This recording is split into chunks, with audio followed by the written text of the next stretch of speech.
Production begins in 5, 4, 3, 2, 1.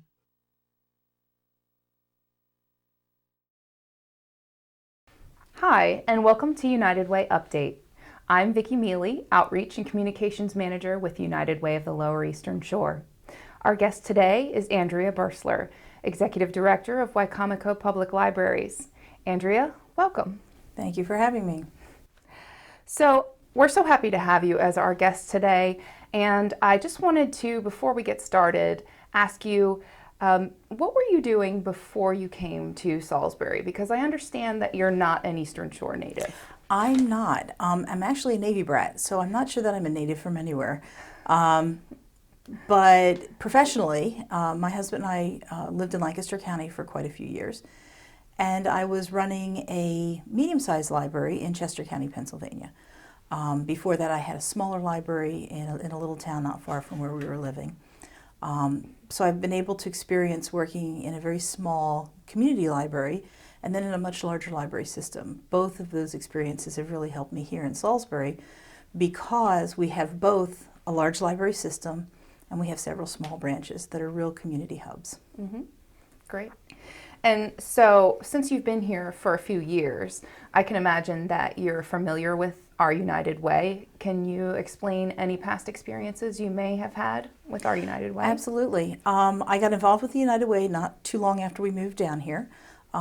Kathleen invited me to participate in a few of the events and really enjoyed it. Felt a real, a real connection with the mission of the United Way and felt that it really aligned not only with the library's mission of literacy and education, but also that it aligned with some of my personal goals as well. So eventually got involved with the Community Impact Committee and was able to serve 3 years on there. It was a really good experience. I got to know an awful lot about the different entities that the United Way supports and about the work that's being done in our community on behalf of almost every citizen that's here. Great. And so it looks like you've dedicated much of your professional life to promoting literacy. Can you maybe give us your personal why as to why this is so important to you and why you've committed your career to it? I'm a real believer in education, the power of education, the power to open doors and to make opportunities available. In my own family, my father didn't finish high school. And when he enlisted in the Navy, he took the opportunity to get his GED. And it changed things for him. He was able to, when he got out of the Navy, he was able to go on the GI Bill and get some college courses. And one of the things he decided was that his kids were all going to college. And it wasn't a matter of if, but it was when. I've been very fortunate. I'm a first-generation college graduate. I've been able to go back and get 2 master's degrees. And what that's done for me is allow me to walk through doors that opened up because of that education that I wouldn't have had the opportunity to do otherwise. And so I'm a real believer in the power of learning, of continuing to learn, and of education being a key to open doors for people. I had recently seen a PowerPoint presentation. I actually didn't get to see your presentation, but you have been going around to different groups and presenting on a couple of projects that Wicomico Public Libraries are working on, and also just literacy in general. Mm-hmm. And so one of the things that I learned looking through this presentation was that there are 6 forms of literacy. And can you maybe give us a quick explanation of those forms of literacy? Absolutely. There are even more than 6 forms, but we've selected 6 as what we are calling the key literacies, the ones that we feel that people need to have to function in today's society. The first one's basic literacy. It's the ability to read, to write, and to understand what you're reading and to use it. There's also financial literacy, which talks about how money works and how you use money, how you save it and spend it and earn it. There's health literacy, which talks an awful lot about being able to follow your doctor's orders, being able to live well, being able to take prescription medicines. There is family literacy, which is being able to help your children, your grandchildren, your nieces and nephews come to love to read, making reading a part of their daily activities. and modeling for them good reading behavior. And then there's information literacy. And information literacy is the ability to judge whether or not information is good. Is the source, a good source? Is it authoritative? And this is one of the things librarians do for a community, is we vet organizations and information sources so that you know that if we say this is good information, we've done our homework.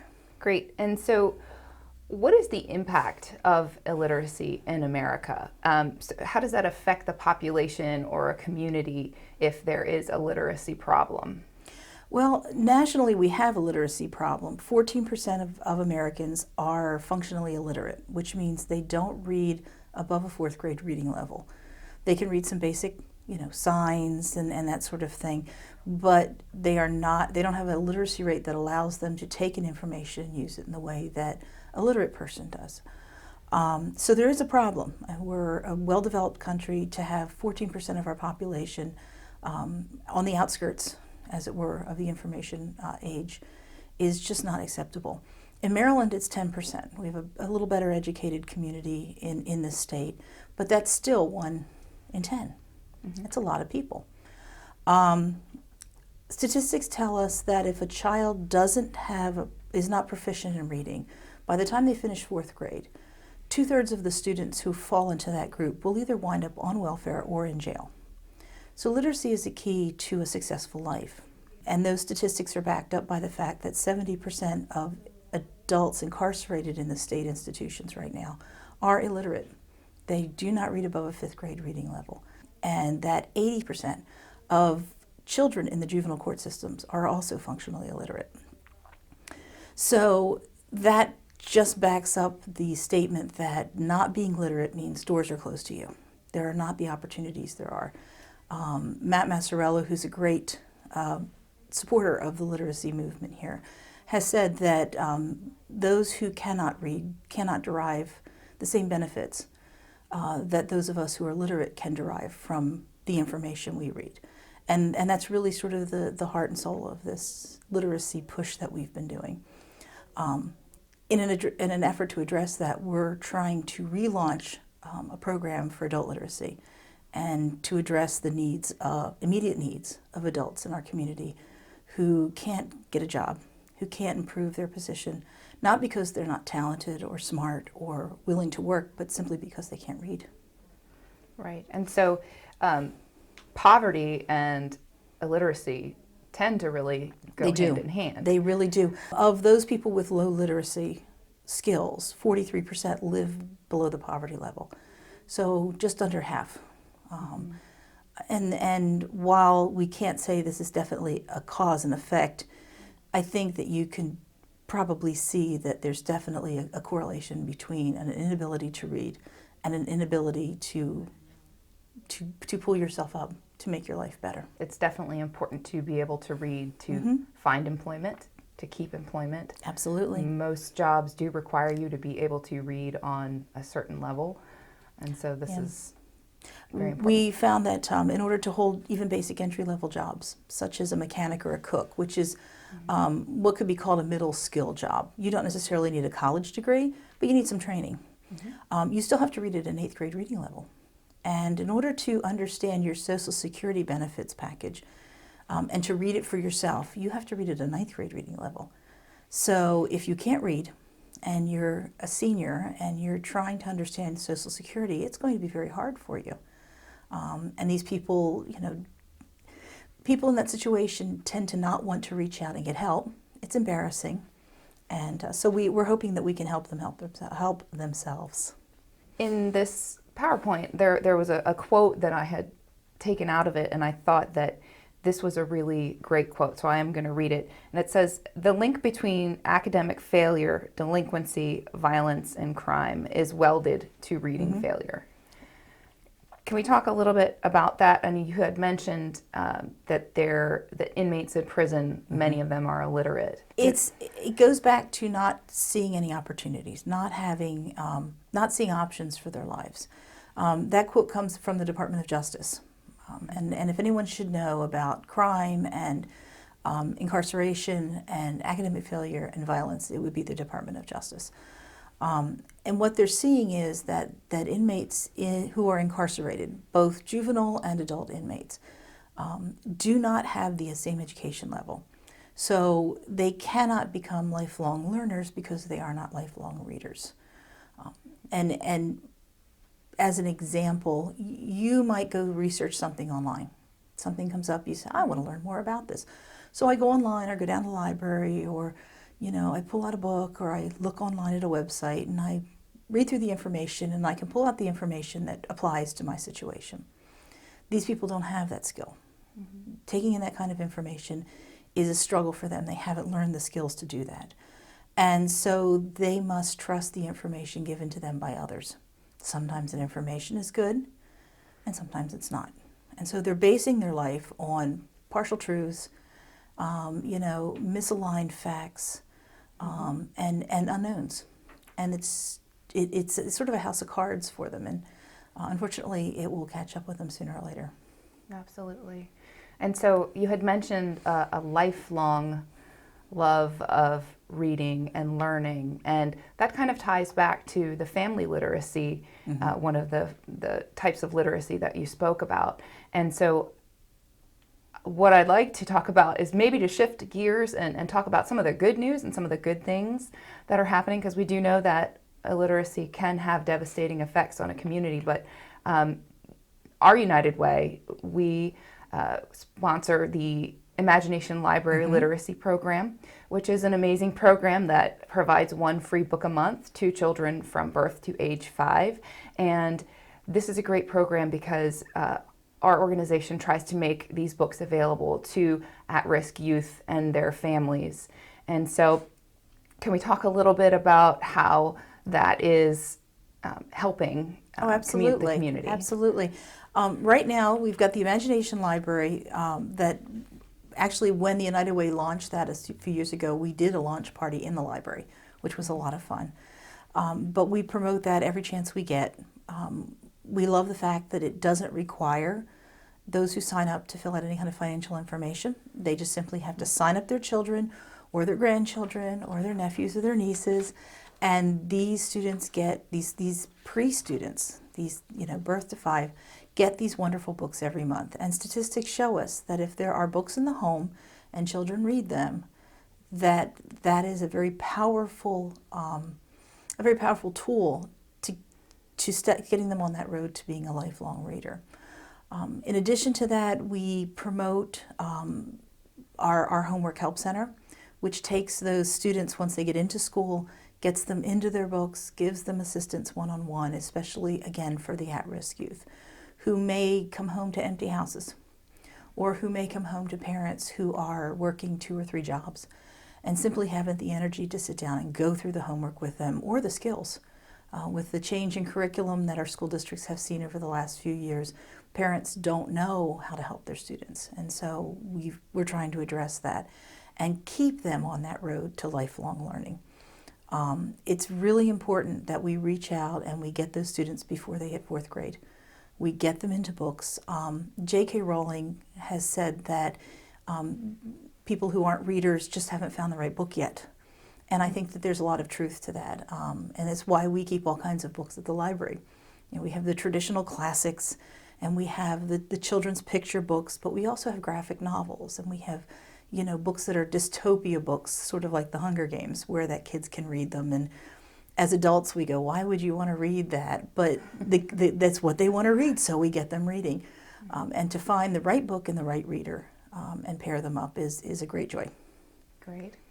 And so you talked a little bit about having access to information, mm-hmm. and I know for my family, I have a child that is very interested in learning, and having access to books is great, but also to the internet. Mm-hmm. And whenever he has a question, I sometimes take for granted that I have the ability to go and find an answer for that question for him right away. Whereas people who may not have access to that information, that question in their child goes unanswered, or mm-hmm. it's delayed. And so the library provides internet access We do, and computer access. Yeah. There's the digital divide's a big buzzword anymore. You know, oh, there's this digital divide. The digital divide is economic, but it's also skill-based. There's people that can't afford a computer and can't afford the internet.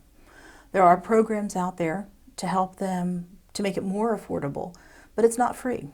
And so if you're on a restricted budget, a lot of times it's the luxury that gets cut, and it gets cut early. But there's also an educational piece to the digital divide. You were saying about helping your child find information online, and you have the skills to go online, look at the websites and say, oh, that's not such a good website. We won't use that information. Oh, this is a better website. I know this source. These people know what they're talking about. You go online and look for medical information. Are you going to take it for Johns Hopkins, or are you going to take it from, you know, some other source? So the idea of vetting the information is a skill you've developed, and a lot of people have.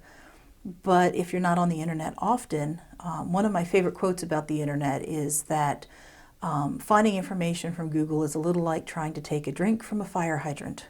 You know, it's very overwhelming. You get all these results back. Which ones are the right ones? Which one are the ones I need? Which ones are just junk sites that are full of misinformation? So we have both of these pieces of the digital divide. And we invite people to come in and use the library's computers and our access to the internet, not only because it's there and it's free, but because our librarians are there and can help you. You know, and they can let you know, well, the sources we trust are here. You know, this is the website we would recommend, because this is our business. This is our stock and trade, is to know which information is good, and which information might be a bit suspect, and you should be careful using it. But it is, we do take it for granted. We take it for granted a lot. And we found that when we started our Homework Help Center last fall, even in the education field, our educators were taking it for granted. And they were sending assignments home that required the students to use a computer and to print up color pictures and to print out things. So you had to have internet, a computer, and a printer. A color printer. A color printer, yes. To get an A, they had to have a color picture. And they would come into the library, and then they wouldn't have the quarter for the picture to print the thing. The computers time out. They're only allowed so long on them. And so in order to address that need, we launched last October our Homework Help Center, where students can come in, and we said basically what we've done is tried to recreate the kitchen table, which growing up, I think we all know, we'd come home, we'd get a snack, and we'd spend time at the kitchen table doing our homework. Right. But a lot of children don't have that experience, so we tried to recreate it. And we have computers, and we have all the supplies. And we have markers and glue and tape and scissors, and poster board and construction paper and everything else. We've had drives that people have brought in supplies for us. Our friends have been very generous in giving us money for it.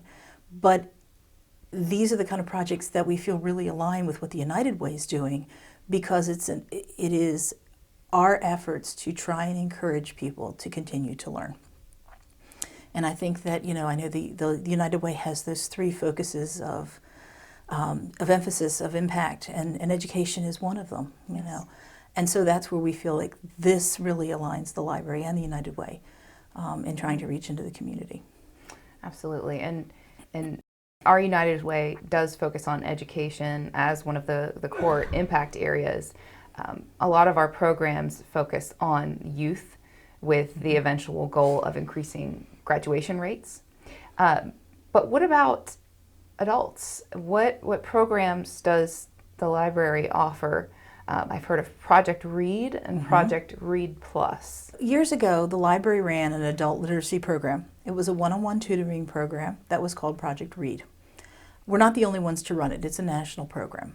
And the concept was that you would train volunteer tutors who would meet up with their student, and they would meet for 2 to 2.5 hours a week, 2 sessions, and they would work with them on learning to read.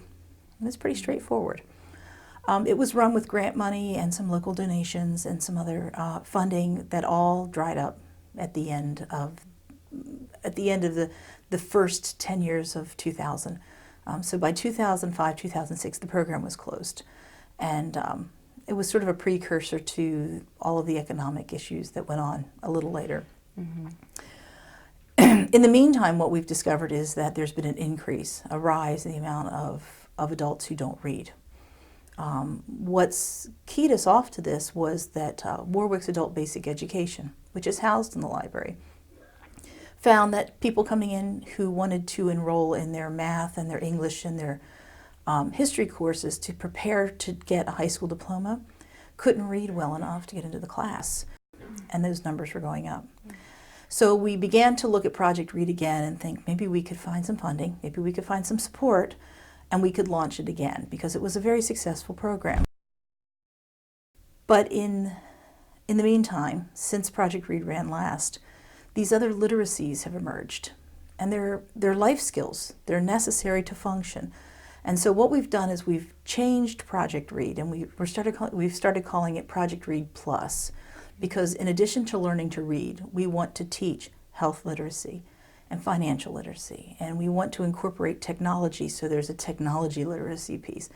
And we want to have programs that will encourage family literacy so that these adults can model for their children that reading is important.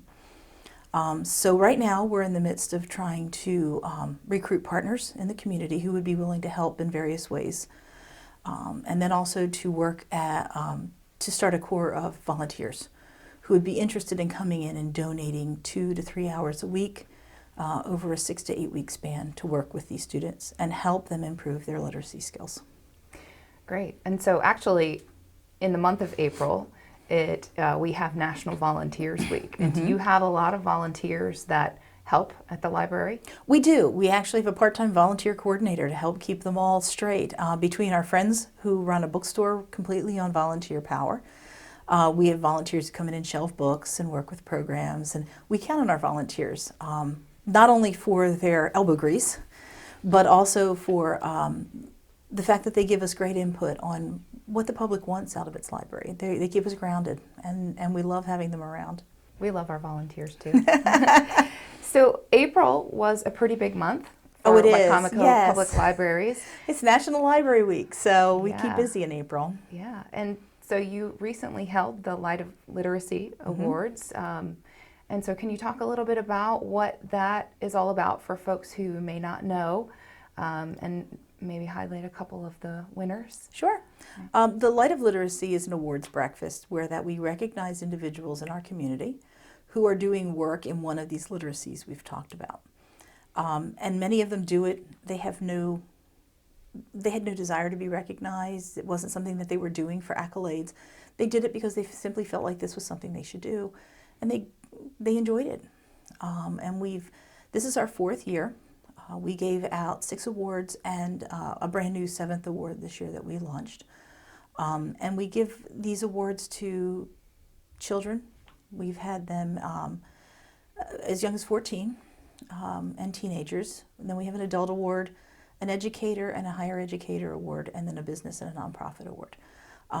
At one point, I think the United Way has one of these awards for their Imagination Library Initiative, which we were really pleased for. But the Friends of the Library run this. They're the ones who make the selections and garner the nominations. And what we have found is that by acknowledging the nominees, every person who's nominated gets acknowledged at the event. A little of their story is told. What we've done is we've been able to take a spotlight and show people in this community all of the great things that are going on in the name of literacy.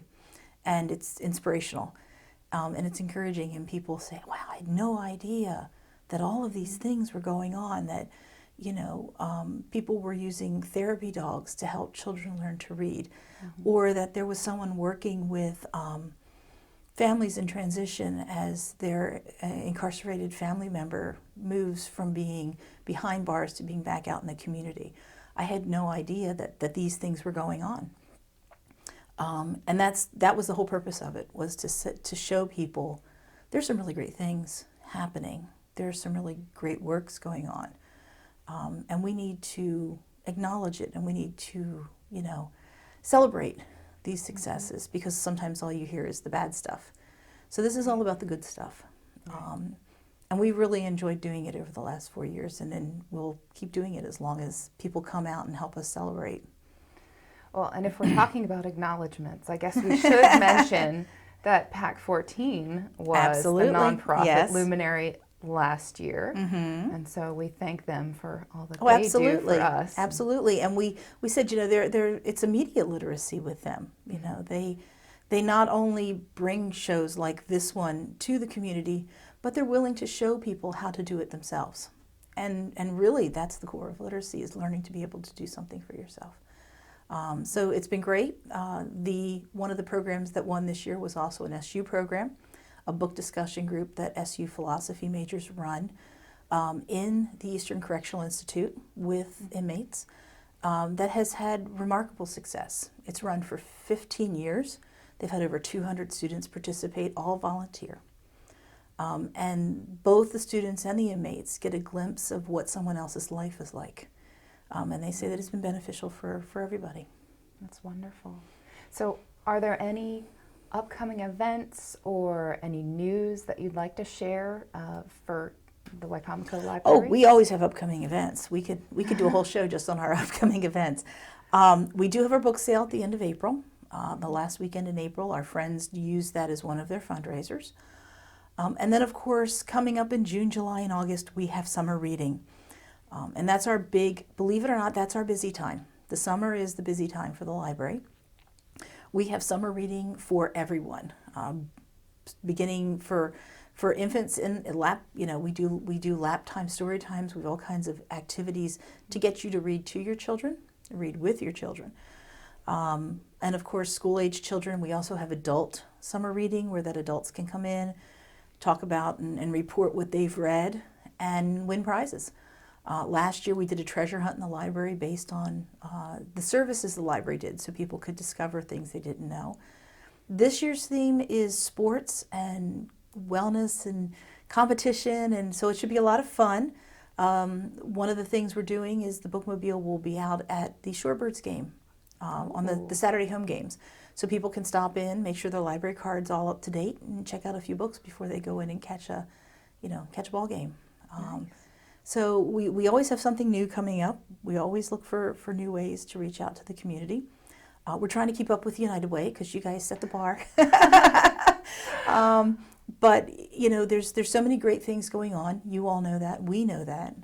And we're always looking for ways to make sure people also know that. Great. And so if people want to find out more, they can visit your website, Our which website, is wicomicolibrary.org. Okay. And if they're interested in the literacy breakfast, the Lights of Literacy, they can go to that website, which is lightofliteracy.org. Or they can call the library. We'll be more than happy to connect them to the person who knows the most about the program that they're interested in, and hopefully get them, maybe as one of our volunteers, at least get them to visit the library and find out what we're doing over there. Great.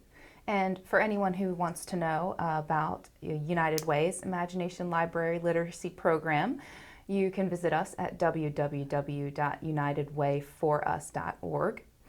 So at this point, I really want to thank you, Andrea. I appreciate you coming and talking to us today. It was wonderful. I always learn something when I'm around you, so that's great. And I guess I want to say, if you want to watch PAC 14 streaming online, you can visit www.pac14.org. Thank you all for coming and listening to us today, and we hope to speak with you again soon.